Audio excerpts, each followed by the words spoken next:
దేవుడు మతం మార్చుకోమని చెప్పలేదు, కులం మార్చుకోమని చెప్పలేదు. కానీ నా యేసయ్య ఒకటి చెప్పాడు, నీ మనస్సు మార్చు, నీ మనస్సు నాకు కావాలి.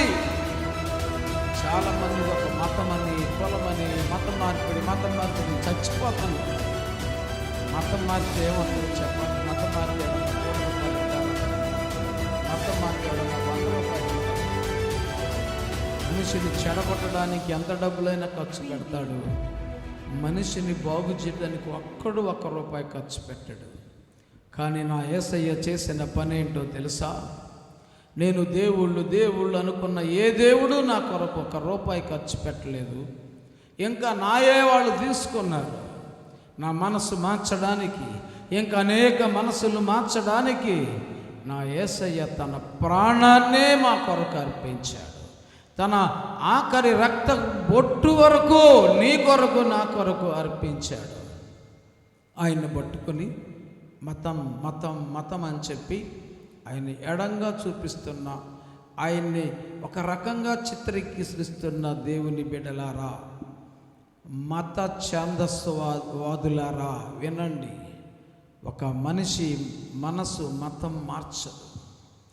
ఒక మనిషిని మతం బాగు చేయదు. ఒక మనిషిని పాడు చేయడానికి ఖర్చు పెడతారు, కానీ ఒక మనిషిని బాగు చేయడానికి ఈ లోకంలో ఎవడ ఖర్చు పెట్టడు.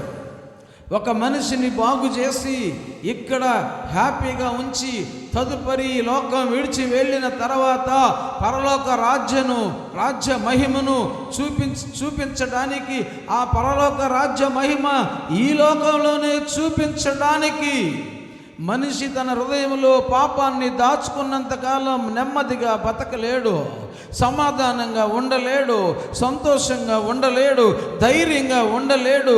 తద్వారా రోగాల పాలవుతాడు, తద్వారా హీనమైనటువంటి స్థితిలోనికి వెళ్ళిపోతాడు, తద్వారా ఆందోళన చెందుతాడు, తద్వారా భయపడుతూ ప్రతిరోజు చస్తూ బ్రతుకుతాడు అని చెప్పి మనిషిని ప్రేమించి పరమదేవుడే ఈ లోకానికి దిగి వచ్చి, దేవుడు లోకమును ఎంతో ప్రేమించి, ఆ లోకములో ఉన్న నన్ను ప్రేమించి, ఈ లోకంలో ఎంతోమంది దేవుళ్ళు, రకరకాల మత గురువులు ఎంతోమంది ఉన్నప్పటికీ, దేవుళ్ళు అని చెప్పుకుంటున్నప్పటికీ ఎవరు చేయలేని పని యేసుక్రీస్తు పరిశుద్ధుడుగా ఈ లోకానికి వచ్చి మనందరి కొరకు తన ప్రాణాన్ని అర్పించాడు. తద్వారా మనకు రక్షణ భాగ్యం, మన మనస్సుకు విడుదల, మన పాపానికి క్షమాపణ వేల మంది పొందుతున్నారు. వాళ్ళల్లో నేనును, ఇక్కడున్న వారిలో కొంతమంది యేసు రక్తములో కడగబడిన బిడ్డలం. హల్లెలూయా. కనుక ఇది మతం కాదు, ఇది ఒక మార్గం, రక్షణ మార్గం, పరలోక మార్గం. ఇలా చెప్పుకుంటూ పోతే ఎంతోమంది హీనమైన బతికిన వారు ఉన్నత స్థితిలోనికి వెళ్ళారు. లోకములో ఉన్నతంగా బతికిన వారు హీన స్థితిలోనికి వెళ్ళాడు. దేవుని నమ్మి, దేవుని మీద ఆధారపడి, దేవుని మాట ప్రకారం చేసిన ఏ ఒక్కరు కూడా ఆకలితో అలమటించటం కానీ, తిండికి లేక చచ్చిపోవటం కానీ, లేకపోతే ఇంకో రకంగా అయిపోవటం లేదు. కానీ బ్రతికిన నాళ్ళు సంతోషంగా, చావును కూడా వాళ్ళు సంతోషంగానే అంగీకరిస్తారు. ఈ మధ్య కాలంలో కొంతమందిని మంచి దైవజనులను చంపేస్తున్నారు. ఆ మధ్యన ప్రవీణ్ పగడాలను చంపేశారు. ఈ 2-3 రోజుల క్రితం అమెరికాలో మరొక దేవుని సేవకుని చంపేశారు. చంపేసిన ఒక్క దైవజనుడు చనిపోతే వేల వందల మంది లేవిస్తారు. చావు కొరకు కూడా తెగించి సంతోషంగా తన ప్రాణాన్ని అర్పించేవాడే నిజమైన క్రైస్తవుడు. అలాంటి అనేక మంది బాగుపడుతున్నారు అని అంటే ఒక క్రైస్తవుడు మాత్రమే తన ప్రాణాన్ని, తన రక్తాన్ని, తన సమయాన్ని, తన సుఖాన్ని త్యాగం చేసి అనేకులు రక్షణార్థమై ప్రయాసపడేది నిజ క్రైస్తవుడు మాత్రమే అని తెలుసుకో. యేసుక్రీస్తు కొన్న 11 మంది శిష్యులు కూడా తన ప్రాణాలు అర్పించారు. 11 మంది ద్వారా భూమి తల్లకిందులయ్యేటట్లుగా సువార్తను ప్రకటించారు. మంచి కొరకు ప్రాణం పెట్టేది ఎవరైనా ఉన్నారు అంటే అది యేసు ప్రభువుని నమ్మిన బిడ్డలు మాత్రమే అని జ్ఞాపకం చేసుకో. ఈరోజు నువ్వు బ్రతికి ఉన్నావంటే, ఈరోజు ఈ పొజిషన్లో ఉన్నారు అనేక మంది అంటే, ఆ రోజు క్రైస్తవులు కనిపెట్టిన వస్తువులు, క్రైస్తవులు కనిపెట్టిన స్కూల్స్, క్రైస్తవులు పెట్టిన హాస్పిటల్స్, యేసు ప్రభుని ప్రేమను బట్టి మీకు చేసిన పరిచర్యలే.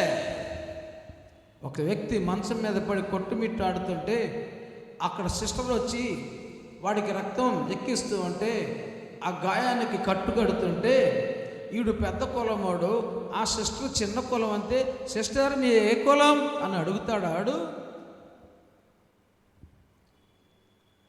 అడిగారా? ఎవరైనా అడిగారా మీలో ఆయువులో చూస్తున్న బిడ్డలు? మా కులపు డాక్టర్నే తీసుకురండి, మా కులపు సిస్టర్నే తీసుకురండి, నీలో పైకి పోనే పోతాడు. అప్పుడు లేదు కులం, అప్పుడు లేదు మతం. మేము హిందువులు, మీరు ఏ మతం అయితే నాకు కట్టుబాకు, నేను పోతా. ప్రియమైన దేవుని బిడ్డలారా, కులం మతం కాదు, నీ ప్రాణాన్ని కాపాడి నీ ఆత్మకు రక్షణ ఇచ్చి ఇక్కడ పరలోకంలో కూడా నీ ఆత్మకు కాపుదలిచ్చేవాడు నజరేయుడైన యేసు. జీవితం ఇప్పుడు నీది ఎలాగుందో ఇంకా రాబోయే రోజుల్లో ఉన్నతమైన స్థితికి మార్చగలిగిన వాడు నా దేవుడు. కనుక యేసు ప్రభువుని నమ్ముకోండి, ఆయన దగ్గరకు రండి, మీ మనసు ఆయనకు అప్పచెప్పండి, ఉన్నతమైన స్థితిని ఇస్తాడు. మీ చదువులో దేవుడు సహాయం చేస్తాడు, మీ వ్యాపారంలో సహాయం చేస్తాడు, నీ ఉద్యోగంలో సహాయం చేస్తాడు, నీ ప్రయాణాల్లో సహాయం చేస్తాడు. అశాంతిలో ఉన్నావేమో, రోగములో తీరని వ్యాధిలో బాధపడుతున్నావేమో, మనశ్శాంతి లేక బ్రతుకుతున్నావేమో, నీ జీవితంలో ఎవరు నీకు ఇలువకుండా పట్టించుకోవట్లేదేమో, ఆరిపోయే దీపములే ఉన్నావేమో, నా దేవుడు నిన్ను పిలుస్తున్నాడు. రా, నిన్ను ఒక మంచి పొజిషన్ నీకు ఇస్తాను. నీ అన్నవారు వదిలేశారు, నీ అన్నవారు తరివేశారేమో, నీ అన్నవారు పట్టించుకోలేదు, నువ్వు నమ్మిన వారే నిన్ను మోసం చేశారేమో. రా, నేను ఆదుకుంటానని నా దేవుడు సెలవిస్తున్నాడు. ఎందుకు రాకూడదు? ఎందుకు ఆయన నమ్ముకోకూడదు? ఎందుకు ఆయన మందిరానికి వచ్చి పాపం ఒప్పుకొని, అయ్యా నాకు సంతోషం కావాలి, నాకు మంచి పొజిషన్ కావాలి, నాకు మంచి జీవితం కావాలి, నాకు మంచి భవిష్యత్తు కావాలి, నేను ప్రయాసపడుతున్నాను, ఆ ప్రయాసకు ప్రతిఫలం కావాలి అని నువ్వు అడిగితే నా యేసయ్య తప్పకుండా ఇవ్వడానికి ఇష్టపడుతున్నాడు.